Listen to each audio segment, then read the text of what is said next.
Praise the Lord. ദൈവനാമത്തിന് മഹത്വമുണ്ടാകട്ടെ. നാം ഒരിക്കൽ കൂടെ ബി എ ഗുഡ് പാരന്റ് എന്ന വിഷയവുമായി ദൈവവചന ധ്യാനത്തിന് മുമ്പിൽ കടന്നു വരികയാണ്. ടാമി പ്രൈസ് സെന്റർ നിങ്ങളെ ആത്മാർത്ഥമായി സ്വാഗതം ചെയ്യുന്നു. മക്കൾ ഹൃദയം കൊണ്ട് ദൈവത്തെ ത്യജിച്ചു കളയുമോ എന്ന് ആശങ്കപ്പെട്ടിട്ട് മക്കളുടെ എണ്ണത്തിനൊത്തവണ്ണം ദൈവസന്നിധിയിൽ യാഗം കഴിക്കുന്ന, പ്രാർത്ഥിക്കുന്ന ഒരു പിതാവ് കൂട്ടുകാരുടെ കൂടെ പോയിരിക്കുകയാണ്. ആ പോയ വഴികളിൽ ദൈവമേ, അങ്ങേ മറന്ന് എന്റെ കുഞ്ഞു പോയോ? അങ്ങയുടെ സാന്നിധ്യം വിട്ടു പോയോ? കൂട്ടുകാരൊക്കെ കൂടുമ്പോൾ എല്ലാവരും ലോകപരമായ ചിന്തകൾ, ലോകപരമായ അനുഭവങ്ങളൊക്കെ ഷെയർ ചെയ്യുമ്പോൾ കർത്താവേ, എൻ്റെ കുഞ്ഞ് അങ്ങേ വിട്ടു പോവോ? പാപം ചെയ്യുവോ? അങ്ങയുടെ തലമുറ അല്ലെന്ന് പറയുവോ? ഇത് പേടിച്ച്, എൻ്റെ വാക്കാണത്, ദൈവസന്നിധിയിൽ തലമുറകൾക്ക് വേണ്ടി എണ്ണത്തിനൊത്ത് യാഗം കഴിക്കുന്ന ഒരു പിതാവ്. ഇങ്ങനെ തലമുറകൾക്ക് വേണ്ടി പ്രാർത്ഥിച്ച ഒത്തിരി പിതാക്കന്മാരെ ദൈവവചനത്തിനകത്ത് നമ്മൾ കാണുന്നുണ്ട്. എന്നെ കേൾക്കുന്ന പിതാവേ, നമ്മുടെ മുമ്പിൽ ഏറ്റവും വലിയൊരു ഉത്തരവാദിത്തമാണ്. മക്കൾ യഹോവ നൽകിയ ദാനമാണ്. മക്കൾ യഹോവ നൽകിയ അവകാശമാണ്. It's A gift from God. ഇത് ദൈവത്തിൽ നിന്നുള്ളൊരു വലിയ നന്മയാണ്, ദാനമാണ്. ആ ഉത്തരവാദിത്വത്തെ നാം തിരിച്ചറിഞ്ഞുകൊണ്ട് നാം അവർക്ക് വേണ്ടി പ്രാർത്ഥിക്കുന്നവരാകുക. നല്ലൊരു പ്രാർത്ഥനാ മനുഷ്യനായി, നല്ലൊരു ആത്മീയ പ്രാർത്ഥനാ മനുഷ്യനായി. ചടങ്ങിന്റെ പ്രാർത്ഥനകളല്ല ഞാൻ പറയുന്നത്. എന്തെങ്കിലും എഴുതി വെച്ചത് വായിക്കുകയോ വായിച്ചു പഠിപ്പിക്കുകയോ അല്ല ഞാൻ പറയുന്നത്. ആത്മാവിൽ പ്രാർത്ഥിക്കുന്ന ഒരനുഭവം നമ്മുടെ അകത്തു നിന്നുണ്ടായാൽ ഞാൻ ഉറപ്പ് പറയാം, നമ്മുടെ തലമുറകളും ആത്മാവിൽ പ്രാർത്ഥിക്കുന്നവരായി മാറും. പിതാക്കന്മാർ പ്രാർത്ഥിക്കുന്നത് തലമുറകൾ കാണട്ടെ, അവരത് കേൾക്കട്ടെ, അവർ മനസ്സിലാക്കട്ടെ. The best school of the children, കുഞ്ഞുങ്ങളുടെ ഏറ്റവും നല്ല സ്കൂൾ എന്ന് പറയുന്നത് മാതാപിതാക്കളാണ്.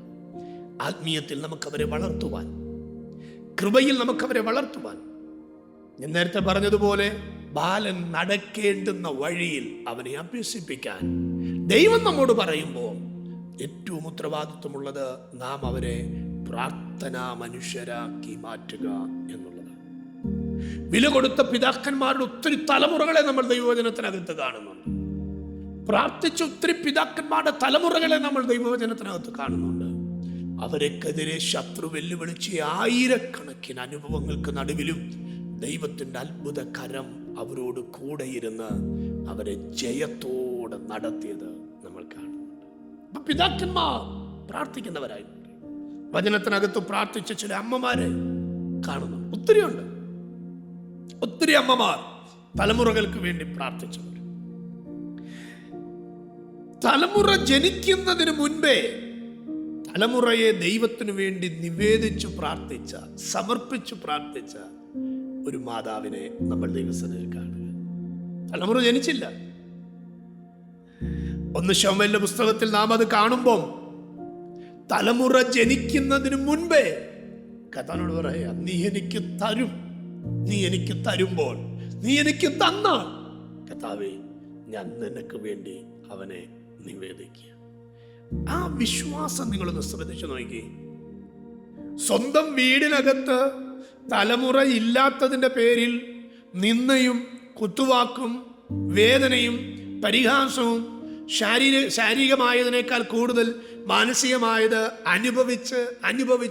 അനുഭവിച്ചിരിക്കുമ്പോൾ ആലയത്തിൻ്റെ അകത്ത് ദൈവസന്നിധിയിലിരുന്ന് ദൈവം കൊടുക്കാൻ പോകുന്ന, വിശ്വാസത്താൽ തനിക്ക് ജനിക്കാൻ പോകുന്ന തലമുറയെ ദൈവസന്നിധിയിൽ നിവേദിച്ചുകൊണ്ട് പ്രാർത്ഥിക്കുന്ന ഒരമ്മ. സ്തോത്രം. എന്നെ കേൾക്കുന്ന പ്രിയ അമ്മമാരെ, നിങ്ങളുടെ ഉദരത്തിനകത്ത് നിങ്ങൾക്ക് ജനിച്ച തലമുറകൾക്ക് വേണ്ടി ആത്മാവിൽ നിങ്ങൾ പ്രാർത്ഥിക്കാൻ തയ്യാറായാൽ നിങ്ങളുടെ തലമുറകളെ കുറിച്ച് നിങ്ങൾ എന്തു പറയുന്നോ അതായി തന്നെ അവർ മാറും. അതായിട്ട് തന്നെ മാറും.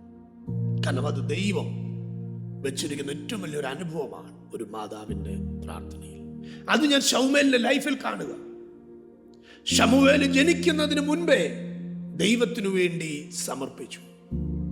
ഒരു പ്രവാചകനാണെന്ന് ലോകം അറിയുന്നതിന് മുൻപ്, ഉദരത്തിൽ ജനിക്കുന്നതിന് മുൻപേ ആ അമ്മ അഭിഷേകത്തിന്റെ തലമുറയായി തന്നെ എൻ്റെ വാക്ക് സമർപ്പിച്ചു പ്രാർത്ഥിച്ചു. ആ പ്രാർത്ഥന സ്വർഗത്തിലെ ദൈവം കേട്ടില്ലേ?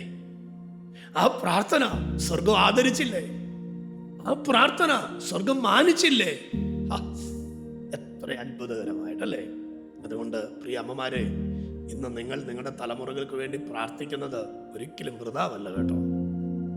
ചില സമയങ്ങൾ നമുക്ക് തോന്നും, സാഹചര്യങ്ങൾ കൊണ്ടോ ചിലപ്പം സമയം കുറച്ച് ഡിലേ ആകുന്നത് കൊണ്ടോ ഒക്കെ നമുക്ക് തോന്നും, അയ്യോ ഇത് വെറുതെ ആയി പോയല്ലോ എന്ന്. ഇല്ല, ഒരിക്കലുമില്ല. തലമുറയ്ക്ക് വേണ്ടിയുള്ള പ്രാർത്ഥന ഒരത്ഭുതമായി തന്നെ മാറും.